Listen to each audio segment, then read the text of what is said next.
Ya estamos en otoño, 24 de marzo. El clima, como dijimos en el programa pasado, está bravo, está raro. Hay un clima social, político, económico, raro. Pero dentro de este clima nos llega la fecha del 24 de marzo. Y lo vamos a analizar en profundidad. Porque no hay que simplificar esta fecha histórica. Hay que analizarla en profundidad, el contexto internacional, los jóvenes al poder, la Iglesia del Tercer Mundo, la guerrilla, finalmente un gobierno democrático como el de Isabel en ese momento, con muchas dificultades, y finalmente el golpe del 24 de marzo que nos sigue dividiendo aún hoy. Así que no lo vamos a ver desde el punto de vista político, lo vamos a tratar de analizar históricamente a esta fecha tan difícil para nuestra vida política. Pero también les vamos a mostrar que sigue la campaña para Bahía Blanca y el Instituto San Alfonso de Bellavista muestra imágenes de las donaciones.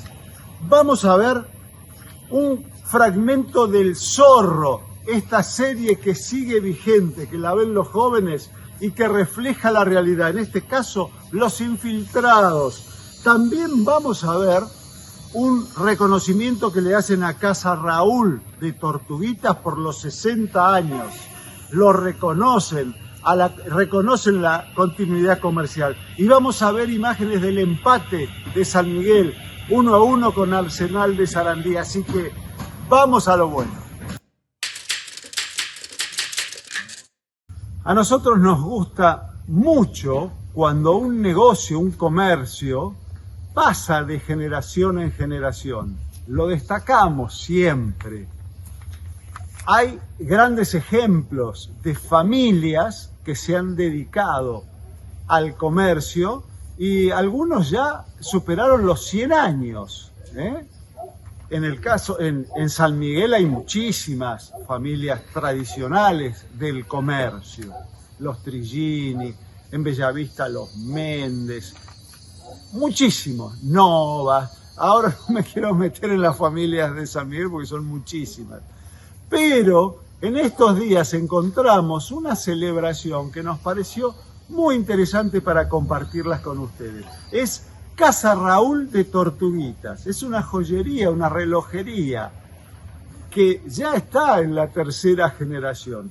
Y Raúl, justamente, Raulito, agradece todas las muestras que recibió. Entre ellas la del intendente Nardini. Fue el intendente en persona a saludarlo a Raúl. Así que compartimos con ustedes estas imágenes.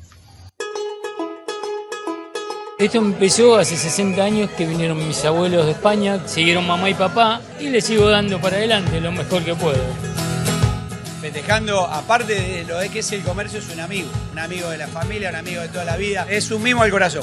Yo los conocí, a los papás de Raúl, la verdad que muy buenas personas. Los legados de la familia, y esto es justamente el legado que le heredó. Con los comerciantes esa unión que trasciende y se hace amistad.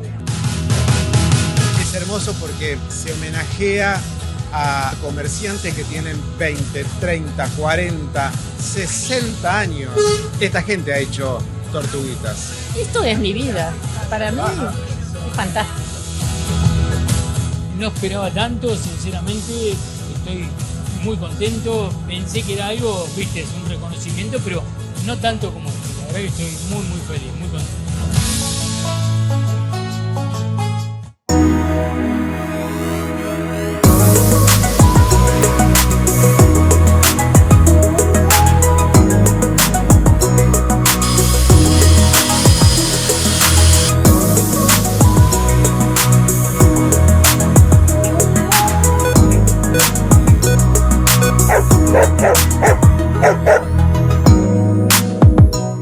Flies in the buttermilk shoe fly.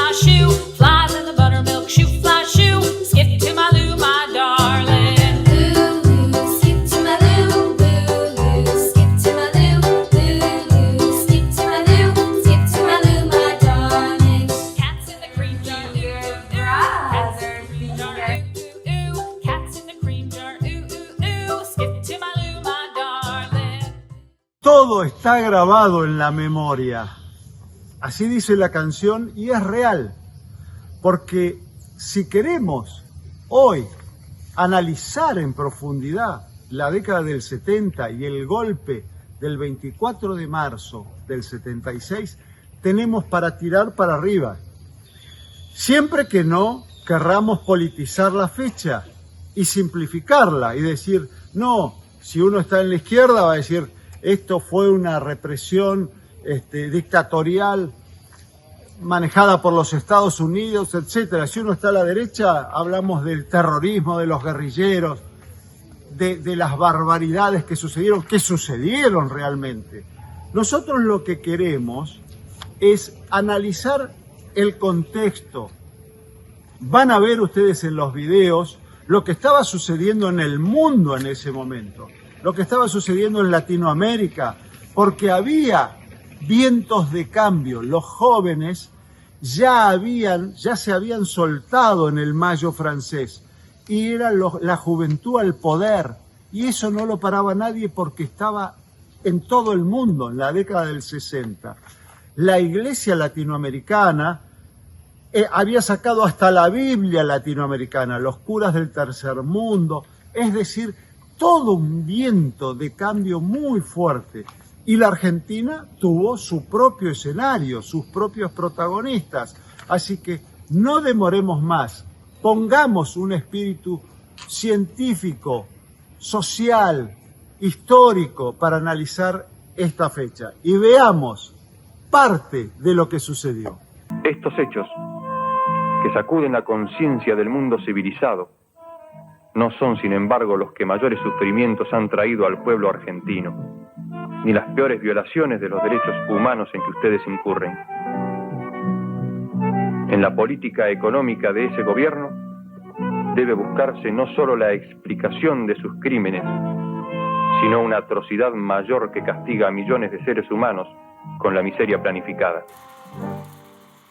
En los últimos días de marzo de 1976, el presidente Videla designa como ministro de Economía a José Alfredo Martínez de Hoz, un empresario y economista liberal, presidente del grupo Acindar. El plan del nuevo ministro pretende una transformación estructural del paisaje económico argentino. Según su diagnóstico, existen dos grandes males que impiden el desarrollo del país.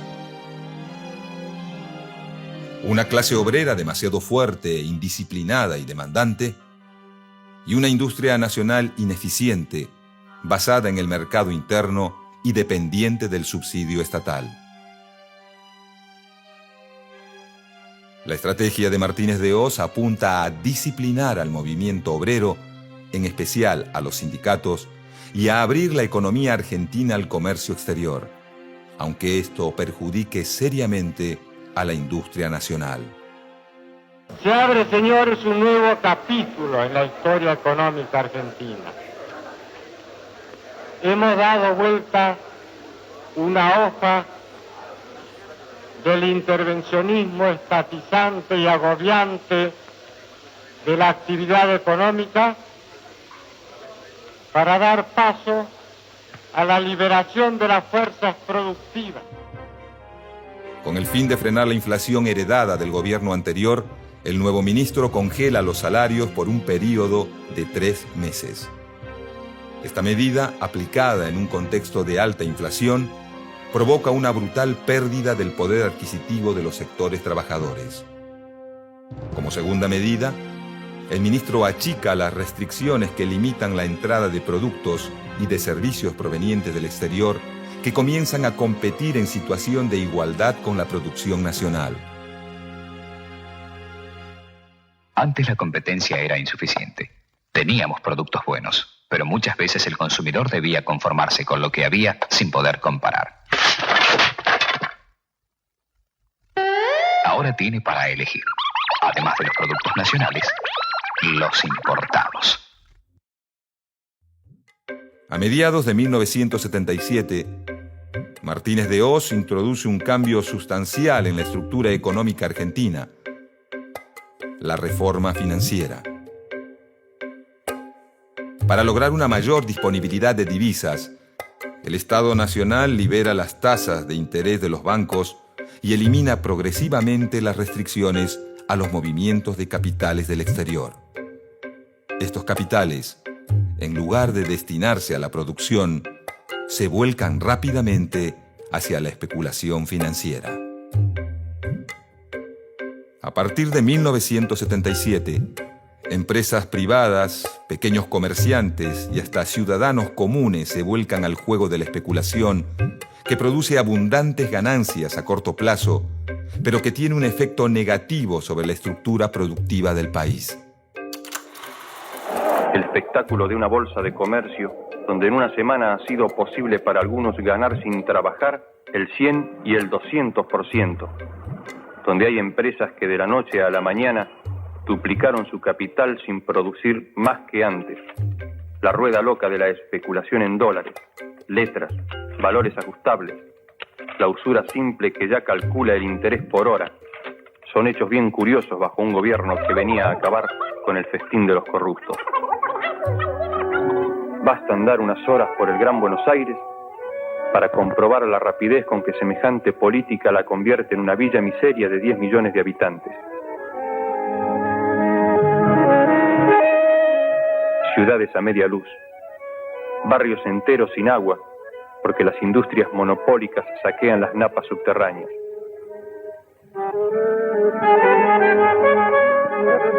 Millares de cuadras convertidas en un solo bache, porque ustedes solo pavimentan los barrios militares y solo adornan la Plaza de Mayo.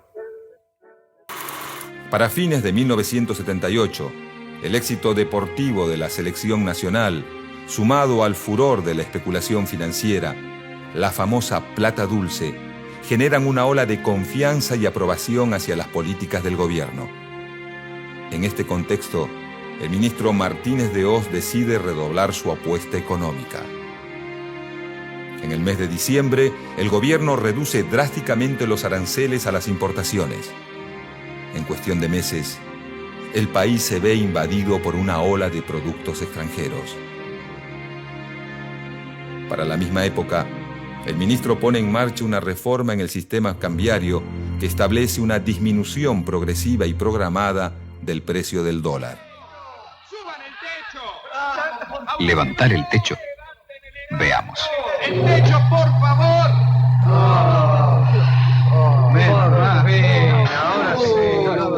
Inmediatamente se levantará el piso. ¡Se mueve el piso! Esto es mayor inflación. Todo quedaría como antes. ¡El techo! Entonces, por favor. ¿Qué hizo el gobierno con las nuevas medidas? Está bajando el piso. Bajó el piso. Ahí está el secreto. Los resultados de esta reforma, conocida como la tablita, son inmediatos. El dólar baja, por lo que gran parte de la clase media argentina se lanza masivamente a la compra de productos importados. Viajes al exterior, tours de compras a Brasil y cuantiosas ventas de electrodomésticos made in Taiwán son una postal de esta época de consumo desmesurado. Mientras tanto, la inflación no cede y para 1979 alcanza un índice del 160%. Pero el golpe más grave lo recibe la industria nacional, que al no poder competir en calidad, variedad y precio con los productos importados, cae en un periodo de estancamiento.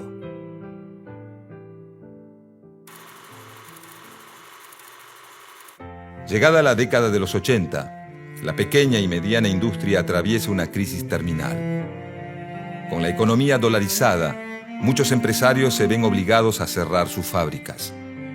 Por otra parte, los grupos económicos más importantes aprovechan las ventajas financieras de la época para expandir sus actividades a todos los rubros. Como consecuencia, el poder económico termina concentrado en unas pocas manos. Para 1981, la suma de todas estas variables desata una gran crisis financiera que afecta a todos los sectores de la sociedad, en especial a los más humildes. Tras la crisis provocada por el Plan Martínez de Hoz, en marzo de 1981 asume la cartera de Economía Lorenzo Sigó. Una de sus primeras medidas es devaluar la moneda nacional en un 400%. Señalan de que el problema de la devaluación va a traer un aumento considerable en los precios, ¿o no? Nosotros no esperamos que haya un efecto mínimo, un efecto desmesurado, un efecto razonable. Esto forma parte de la estrategia. Esta medida significa un durísimo golpe para la industria nacional. Muchos empresarios que para poder sobrevivir habían tomado créditos en dólares, ven cómo sus deudas se cuadriplican en poco tiempo.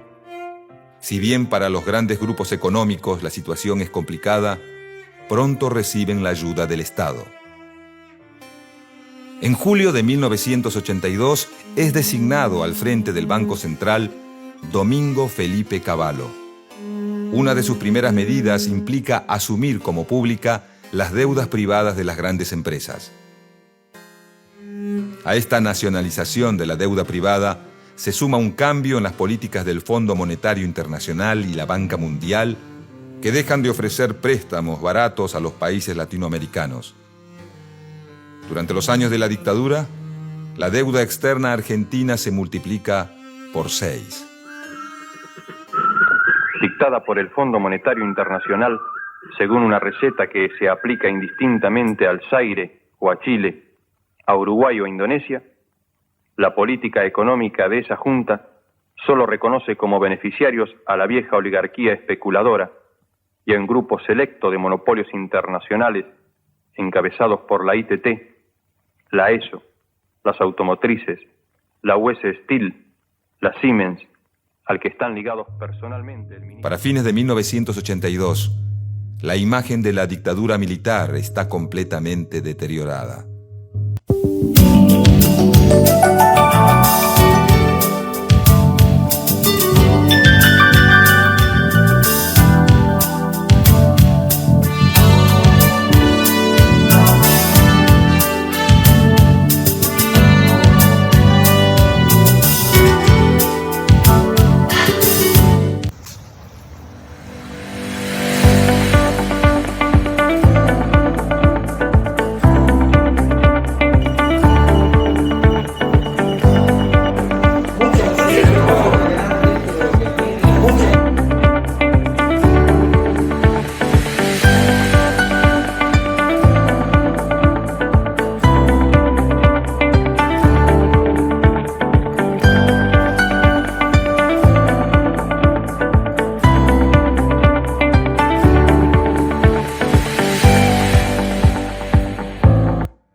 Nací en 1989. Soy parte de una generación que vivió toda su vida en democracia. Los violentos años 70 no llegaron a mí más que como un ejercicio de memoria histórica que se convirtió en política estatal justo cuando entré en el colegio secundario. En la práctica, esta política funcionó como un proceso de destrucción de la verdad histórica con fines partidarios, ideológicos y económicos. Lejos de conocer lo que verdaderamente ocurrió en la década del 70, los alumnos del siglo XXI fuimos adoctrinados en un relato historietístico, maniqueo y reduccionista. Si la teoría de los dos demonios ya era en sí misma reduccionista, dado que le salvaba el pellejo a la casta política, responsable primero de impulsar el terrorismo y después de promover la represión ilegal, la primera década del siglo XXI conoció la teoría del demonio único. La teoría del demonio único dice más o menos así. El horror de la década del 70 empieza un 24 de marzo de 1976, día en que las Fuerzas Armadas encabezan un golpe de Estado, poniendo en marcha un plan de aniquilamiento de jóvenes idealistas que luchaban por un mundo mejor, dejando como saldo 30.000 desaparecidos. Esta era toda la historia que nos contaban en el colegio. Pero a mí algo no me cerraba. Me parecía que al relato le faltaban partes. Me parecía que la historia que me estaban vendiendo estaba sesgada e incompleta. Por eso, a mis 15 años, decidí empezar a investigar por mi propia cuenta. Accedí a numerosa bibliografía, recorrí hemerotecas y me entrevisté con protagonistas de la época y así pude conocer mejor nuestro pasado. Mientras hacía esto, era notorio en el colegio que a la mayoría de mis profesores no les agradaba que un simple alumno pusiera en crisis la teoría del demonio único que ellos tanto se esforzaban por instalar. Recuerdo la incomodidad en sus rostros cuando les hacía preguntas que no podían o no querían responder. En una ocasión rompieron carteles de las víctimas del terrorismo que yo había llevado para que el resto de los alumnos no conocieran nada sobre estas víctimas. En otra ocasión llegaron a sugerirme que si no aguantaba el adoctrinamiento, me cambiara de colegio. Todo esto aumentaba en mí la pasión por la verdad histórica. Desde entonces entendí que la historia no es solo aquello que nos cuentan, sino sobre todo lo que nos atrevemos a descubrir. En realidad, el horror de los años 70 fue parte del contexto de la Guerra Fría, en el que los Estados Unidos y la Unión Soviética, las dos superpotencias de la época, se enfrentaron de forma indirecta a través de sus respectivas áreas de influencia. Nuestra América Latina, en particular, fue el escenario de conflictos armados internos entre organizaciones terroristas y guerrilleras que respondían a los ideales del socialismo, por un lado, y por otro lado, las Fuerzas Armadas de los respectivos países que protagonizaron golpes de Estado en toda la región.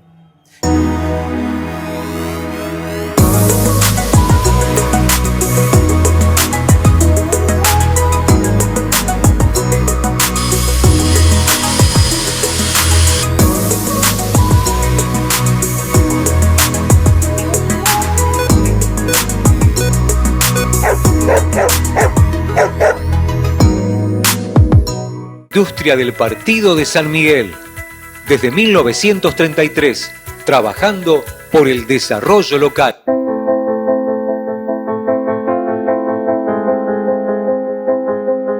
¿No les resulta increíble que siga pasándose por televisión capítulos del Zorro? Es increíble. Hace 60 años que está el Zorro, pero sigue vigente porque refleja la realidad, porque los jóvenes ven algo de acción. El Zorro siempre está amenazante, que aparece y que hace justicia, pero también ven personajes de aquella época española que perfectamente siguen vigentes hoy. Les vamos a mostrar en este fragmento a los infiltrados. Y díganme si hoy no se está hablando todo el tiempo de los infiltrados en las distintas marchas, en los distintos actos. Infiltrados de todos lados. Veamos este fragmento y hagámosle honor al Zorro. Su Excelencia, solo pedimos justicia. Así que los rebeldes tienen un líder. No somos rebeldes, Su Excelencia, y yo vengo a hablar en nombre de mis amigos. Queremos el dinero de los impuestos que Su Excelencia ha cobrado. Fue dinero que le quitaron ilegalmente al pueblo. No eres solo un líder. Ya veo que eres un abogado también. Eso es lo que hacen nuestras escuelas, alimentar revoluciones. Su Excelencia, estos pobres no buscan dificultades, solamente han venido a hacerle una petición. Y como usted ve, todo lo hacen con respeto. Necesitan el dinero, tienen hambre. Aliméntelos con balas, sargento.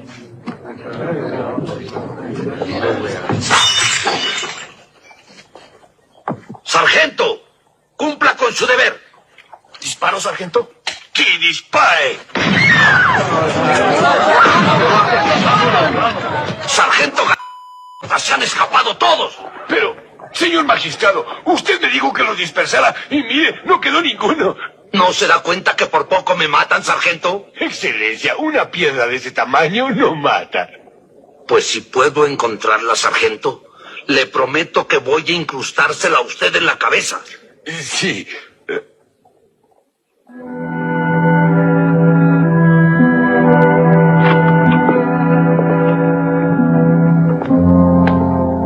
¿Lo hice bien, Su Excelencia? Demasiado.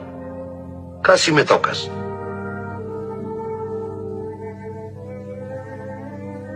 Tengo otro trabajo para ti.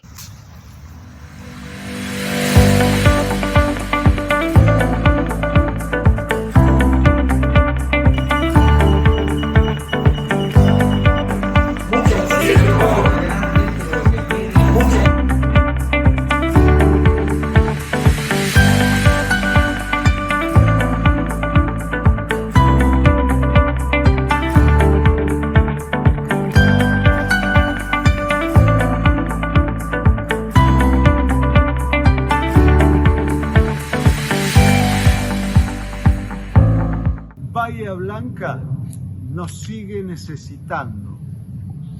Las donaciones se siguen dirigiendo hacia Bahía Blanca. Y nosotros queremos compartir como símbolo de la gran solidaridad argentina esta recolección que hizo el Instituto San Alfonso de Bellavista. Vean cómo los alumnos movilizados hicieron participar a sus familias. Y esto es lo que encontramos en el Instituto San Alfonso de Bellavista. Hoy es miércoles 12 de marzo y continuamos con el traslado de esta mercadería que se ha ido juntando en estos dos días.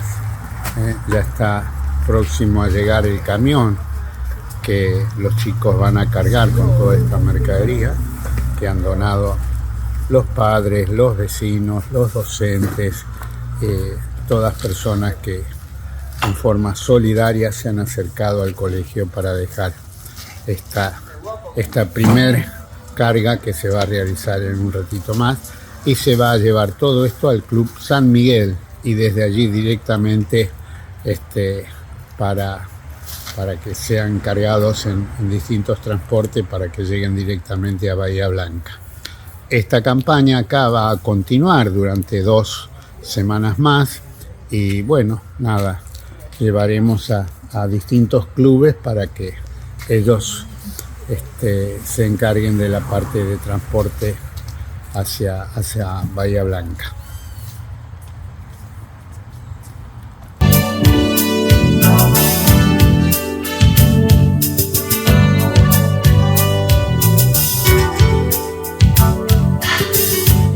San Miguel está jugando bien. Hizo un gran esfuerzo financiero, ya lo venimos destacando, con Sebastián Battaglia como técnico y con muchísimos jugadores de distintos clubes que están marcando época. Está jugando bien, pero no siempre logra los resultados, pero está ahí, está compitiendo. En este caso vamos a ver el partido contra Arsenal de Sarandí, un equipo que hace poco estuvo en primera, que juega muy bien y que tuvo que forzarse para sostener el empate, porque San Miguel se iba para adelante, quiso ganar y no le alcanzó.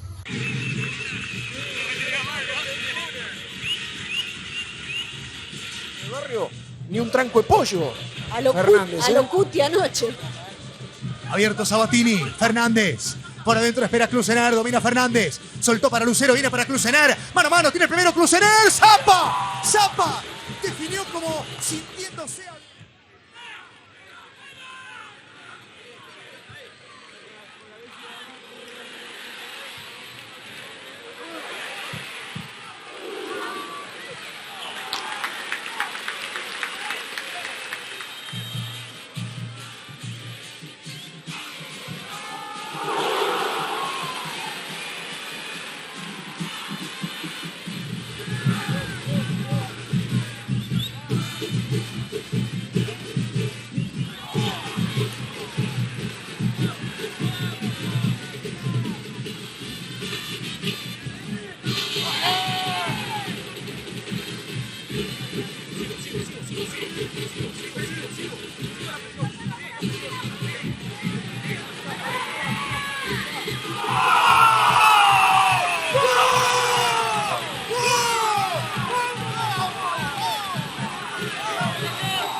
Flies in the buttermilk shoe fly shoe. Flies in the buttermilk shoe fly shoe. Flies in the buttermilk shoe fly shoe. Skip to my Lou, my darling. Lou, skip to my Lou. Lou, skip to my Lou.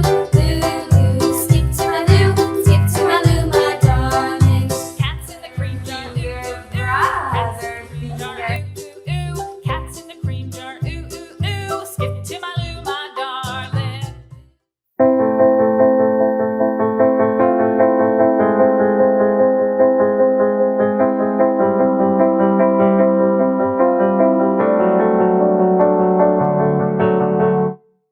Bueno, en este feriado por el 24 de marzo y a los 49 años de aquel golpe, que nos sirva para reflexionar, sigamos pensando, pero la historia completa, veamos el contexto. No simplifiquemos, no nos paremos en un palo y empecemos a gritarle al otro, porque este tema nos sigue dividiendo como sociedad. Bueno, que tengan la mejor semana. Acuérdense que hay sarampión, que hay una cantidad de cosas, que ya hay que vacunarse contra la gripe, una cantidad de cosas que trae el otoño también, así que prepárense para encarar el otoño, el frío. En una semana nos volvemos a encontrar.